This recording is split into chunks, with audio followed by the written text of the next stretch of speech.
Hey, you guys are here. I'm just made me a peanut butter sandwich, peanut butter and jelly, a little Jeff creamy. The only kind of peanut butter you should be getting. None of that crunchy stuff. So I got my peanut butter and jelly. I got some fresh brewed tea. Cold and flu season here in Wisconsin. Keeping myself healthy. I got my hat on. I'm ready to rock and roll, baby. All right, today we're talking about skills. We're going to be talking about what kinds of skills that we need to handle our emotions is the main thing we're going to be talking about. So there we go. So a big idea here is we got to learn how to train our brains so that we don't do dumb things when our emotions start to heat up. And this can be any kind of emotion. We could be talking about anger typically comes up, but how do we react when we're afraid? How do we react when we're in love? Teenagers, you guys do some dumb stuff when you're in love, let me tell you.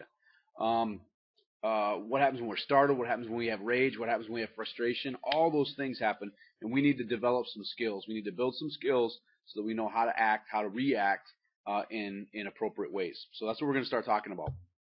So skill number one, we kind of reviewed these a little bit before, but I'm going to go over them again. The first skill we need to recognize are the ants in our brain. And remember, ANT stands for automatic negative thoughts, and those are the negative thoughts that just pop into our head as soon as something happens. We can't help it. It's automatic. It doesn't mean you're a bad person.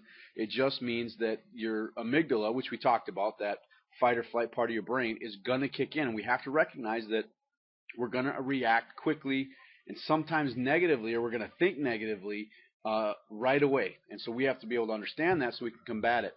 So by noticing what's going to happen in our brain is going to help us react better, because we already know that something a negative thought's going to pop in there, and if we know that, we know how to combat it. So that's skill number one, is recognizing those automatic negative thoughts. And some of the negative thoughts that we might have could be a demanding type of thought, and this is what I call the snap group. And these are things where we're kind of having these demands, like, you better pick up my books, or oh no you didn't, that kind of deal there. So it's like we're going to be telling someone what they're going to do now as a result of whatever the situation is. Okay, so those are some demanding negative thoughts. The high drama people, they awfulize everything. This is the worst thing that's ever happened to me. This is terrible. I'm never going to get over it. My life is over, that kind of stuff. They just make a huge deal out of a situation that doesn't need to be as big of a deal. Low frustration tolerance people. These are your road rage people. They can't take any type of frustration, just sets them off. This is a person that bumps into you in the hallway and just freaks out. I use road rage because this is real common. A person leaves their blinker on too long and dad freaks out in the car. Like, what kind of fool, what kind of idiot, what kind of moron is going to leave this turn signal on, or, that kind of stuff. That's the low frustration tolerance people. And then lastly, there's the labelers, or the PPDs, the personal put downs, the name droppers. And this is usually when someone includes some kind of a name to it, like, they're a moron, they're an idiot, they're a jerk. Or the personal put down is, I'm the idiot, I'm the stupid one, I'm the one that made the mistake.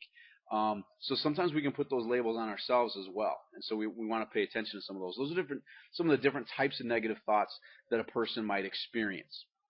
All right, so we're going to recognize that those things are going to pop into our head. Now, what do we do when those negative thoughts pop in our head? Well, just like someone who diffuses a bomb on a bomb squad, we need to diffuse that negative thought that pops into our head. All right, and so we're going to use the next skill, which is called using diffusers.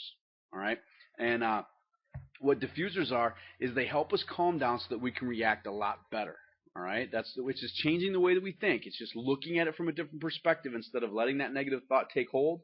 We're going to change how we think. And the more we do that, the quicker the prefrontal cortex kicks in and does this automatically, just like a muscle, just like playing a musical instrument. You don't have to think about where your fingers go on a musical instrument if you play it a lot for a long time or for a lot of years. The more you work your prefrontal cortex, the quicker it jumps in these heated moments, all right? So think of diffusers as the tools that we would use in order to combat those harmful effects of the ants. All right, those negative thoughts. And so I got my picture down there of the pliers that are going to snip those wires and keep that bomb from exploding. That's kind of what diffusers do, is they kind of stop that connection between, you know, when we have that negative thought versus when we react to that negative thought. And that's what diffusers do. They help us think differently about that particular situation. So that's skill number 2, using diffusers, getting that prefrontal cortex engaged in the process so we can think. All right.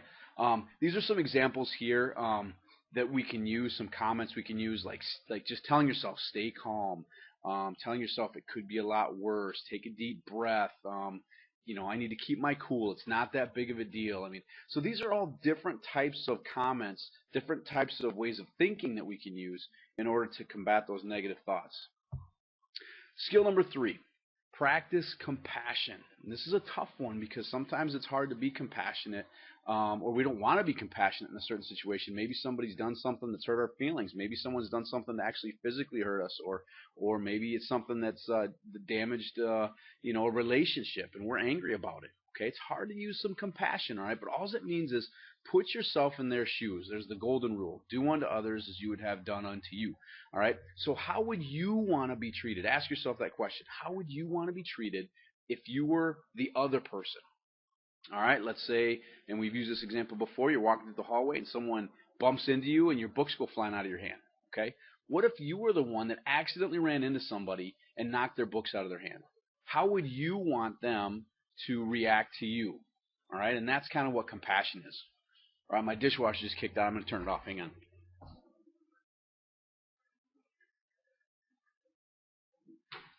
All right. So how would you want to be treated? That's what compassion is. All right.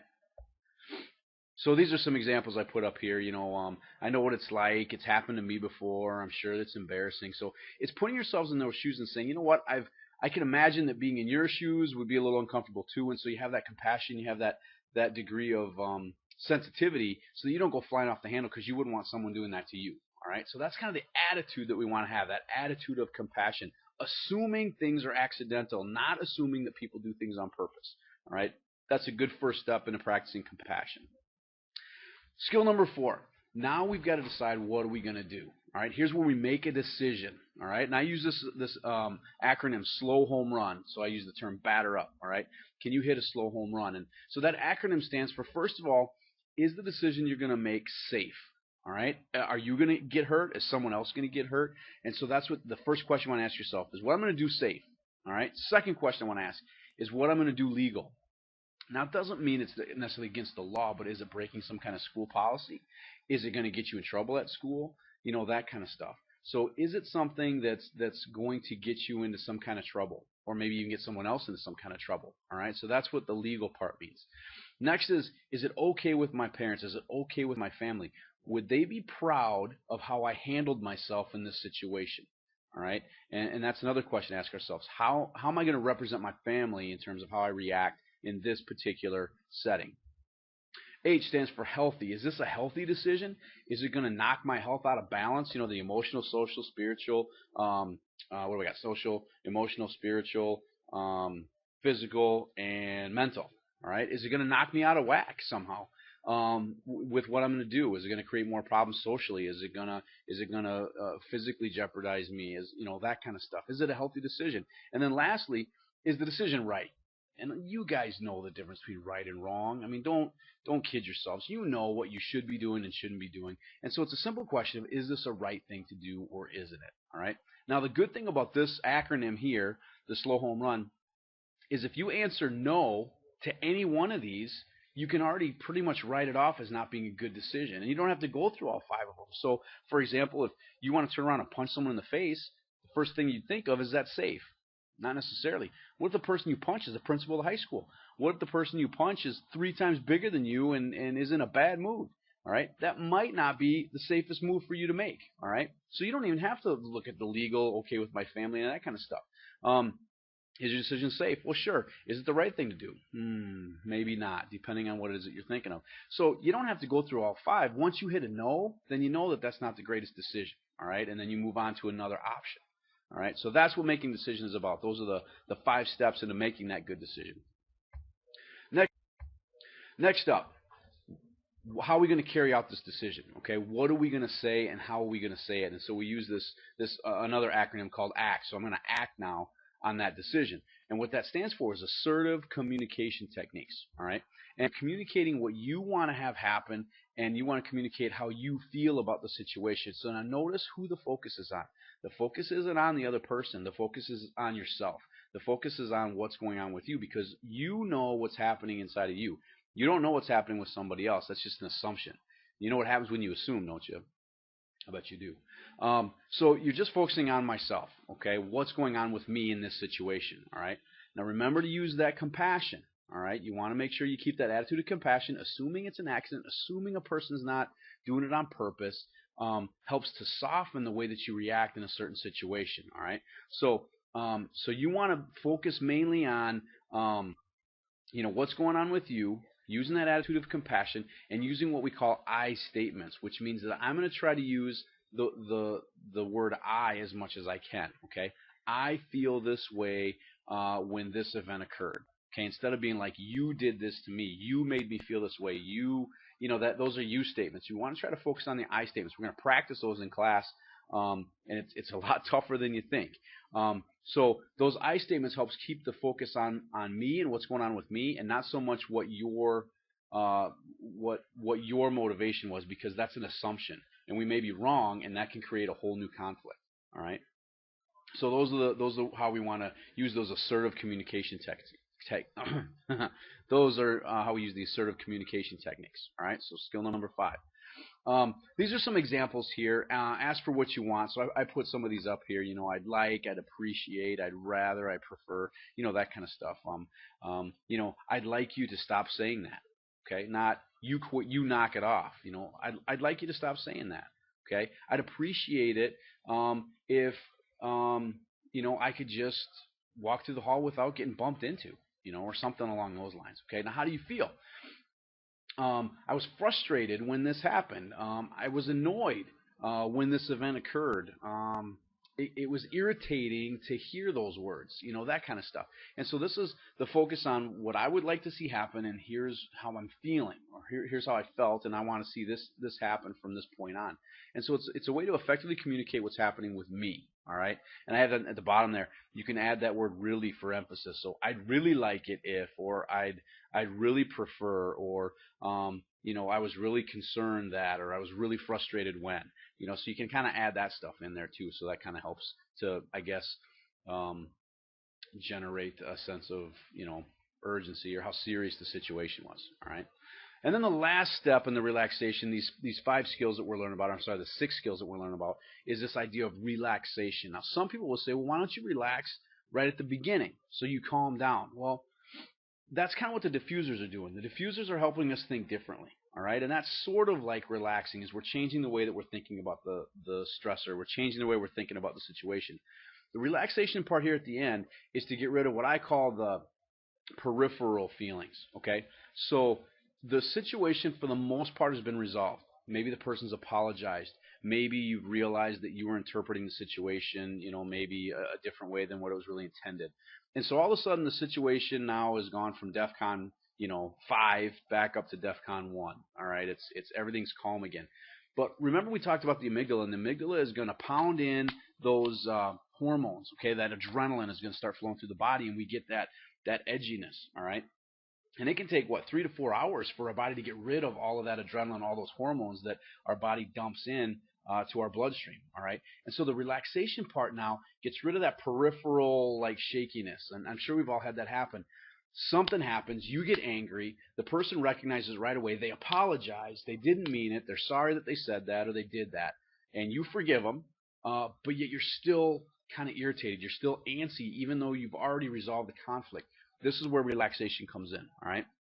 So this little quote here is talking about the endorphins, and relaxation helps us to clear our minds and let some of these endorphins come out. Now the endorphins are the feel good chemicals, so they kind of combat that adrenaline, and they help us feel better, and they help that adrenaline kind of dissipate in our bloodstream. All right, helps us to move on. It helps us to get over whatever the situation was, so that we can truly put it behind us and not stress over it anymore. All right. So I put up here a bunch of different examples of things that release endorphins. All right. These are different ways that people relax. Exercise, real common. Chocolate actually has a chemical in it that releases endorphins in our brain, small amounts of it. So it actually does feel good when we eat chocolate.